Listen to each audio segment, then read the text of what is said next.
కొంచెం బ్యాక్ వచ్చేనా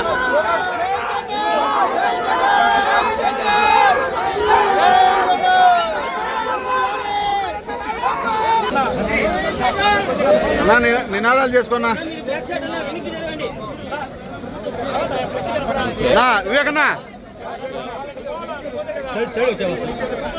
అన్నా నినాదాలు చేయమన్నా అట్లా తీసుకోండి ఎవరు నినాదాలు చేయమన్నా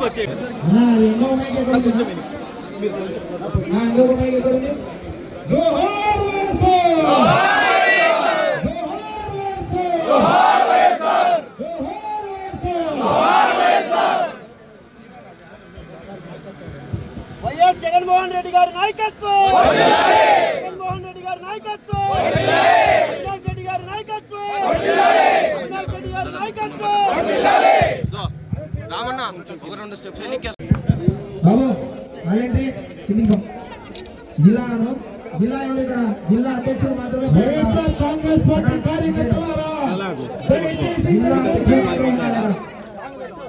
జిల్లా వాలంటీర్, జిల్లా విద్యార్థి విభాగం, జిల్లా సోషల్ మీడియా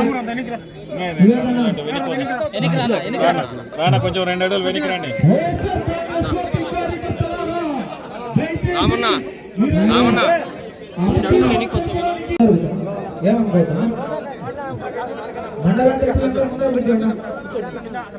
ఆదిత్య ఈ పక్క వీళ్ళని కూడా కూర్చోమన్నా ఎందుకంటే మన పులివెందుల పౌరుషం ఏదో మనం చూపించాల్సిన అవసరం ఉంది. మన పులివెందుల పౌరుషం ఏదో మనం చూపించాల్సిన అవసరం ఉంది. దయచేసి కూర్చోండి. విద్యార్థి భవన్ అధ్యక్షుడు మనం గమనించాలి, గతంలో దాదాపుగా 100 ఏళ్లలో 11 మెడికల్ కాలేజ్ తీసుకుని వస్తే జగన్మోహన్ రెడ్డి గారు 2019, 2024 వ్యవధిలో దాదాపుగా 17 మెడికల్ కాలేజ్ తీసుకొచ్చిన ఘనత మన జగన్మోహన్ రెడ్డి గారికి. అంతేకాకుండా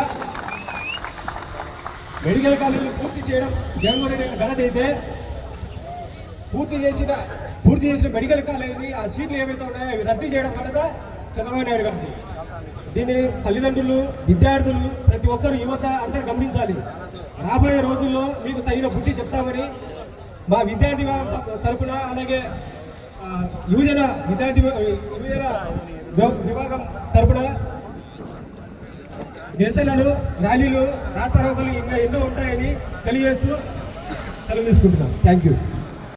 వైఎస్ఆర్ కుటుంబ సభ్యులు ప్రతి ఒక్కరికి పేరు పేరున కృతజ్ఞతలు తెలియజేస్తున్నాను. వైసీపీ హయాంలో 15 మెడికల్ కాలేజీలను ఆమోదించి అవన్నీ దాదాపు చాలా కాలేజీలు చివరి దశకు చేరుకున్నాయి. అలాంటిది ఈ కూటమి ప్రభుత్వం ఏర్పడిన తరువాత ఆ కాలేజీలను ఏటిని పట్టించుకోకుండా ఈ రోజు ప్రైవేట్ పరం చేయడానికి ఈ పీపీపీ విధానాన్ని తీసుకొచ్చింది.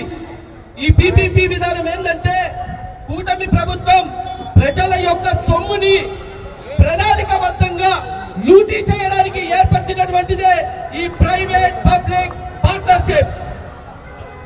15 సంవత్సరాలు ముఖ్యమంత్రిగా ఉన్నారు, 25 సంవత్సరాలు తెలుగుదేశం పార్టీ అధికారంలో ఉంది. 40 ఏళ్ల ఇండస్ట్రీ అంటాడు, ఏఐ టెక్నాలజీని కనుక్కుంది నేనే అంటాడు, గూగుల్ సృష్టికర్త నేనే అంటాడు.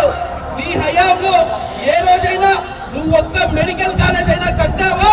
కనీసం మెడికల్ కాలేజ్ యొక్క పునాది రాయిని నువ్వు నాటినావా అని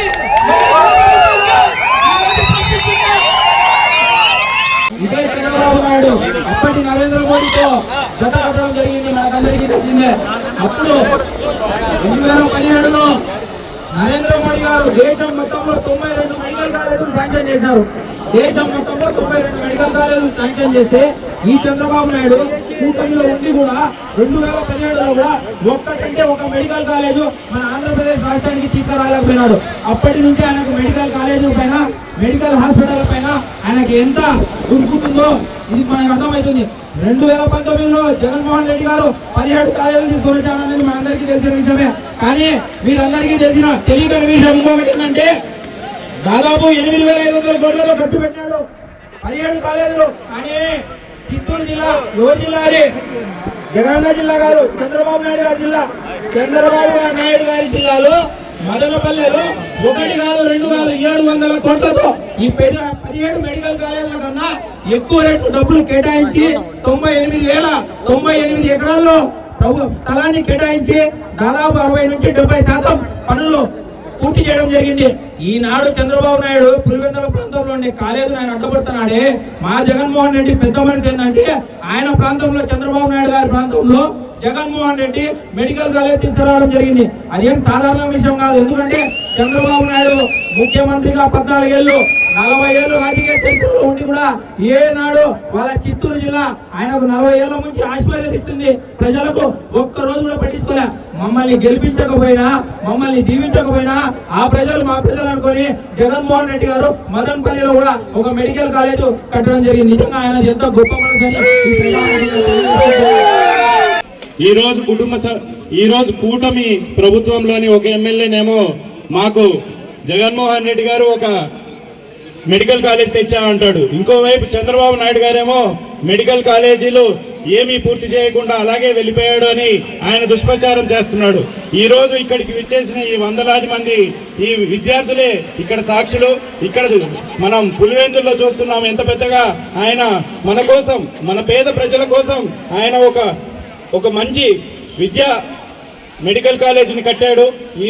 ఈ రోజు ఆయన ఈ కార్యక్రమం చేపట్టడం మన దేశంలోనే ఎవరు చేయలేని విధంగా 17 మెడికల్ కాలేజీలు మన రాష్ట్రానికి తీసుకొచ్చాడు.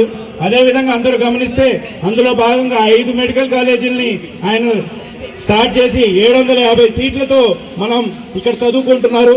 అలాగే ఇక్కడ చూస్తే పులివెందుల్లో దాదాపు 50 సీట్లు కేటాయిస్తే అవి కూడా మాకు వద్దని ఈ కుటుంబ ప్రభుత్వం లేఖ రాస్తుంది. ఈ 50 మంది వచ్చింటే ఇక్కడ మెడికల్ కాలేజ్ ఒకటి స్టార్ట్ అయ్యేది, మిగతా వాళ్ళకి విద్య అందేది, అలాగే పేద ప్రజలకు వైద్యం అందేది. ఈరోజు రేపొద్దున మనం చూస్తే ఈ కూటమి ప్రభుత్వం ఇదంతా పీపీపీ మోడల్లో ప్రైవేటీకరణ చేయాలనే వాళ్ళ ఆలోచన. అక్కడ చూస్తేనేమో వైజాగ్ స్టీల్ ప్లాంట్ ప్రైవేట్ చేస్తా అంటారు, ఇక్కడ చూస్తేనేమో మెడికల్ కాలేజీలు ప్రైవేట్ చేస్తా అంటారు. రేపొద్దున మన రాష్ట్రాన్ని వాళ్ళు ప్రైవేటీకరణ చేసి ఒక శ్రీలంక లాగా తయారు చేస్తారు. అందుకని ఈ రోజు యువత ఖచ్చితంగా మేల్కొని ఈ కూటమి ప్రభుత్వానికి ఒక బుద్ధి చెప్పాలి. రేపొద్దున మేమందరం సిద్ధంగా ఉన్నాం. ఈ రాజధానిని ముట్టడి అయినా చేస్తాము. ఈ కూటమి ప్రభుత్వాన్ని మన కాళ్ళ బేరానికి తీసుకురావాలని ఈ సభాముఖంగా నేను తెలియజేస్తున్నాను.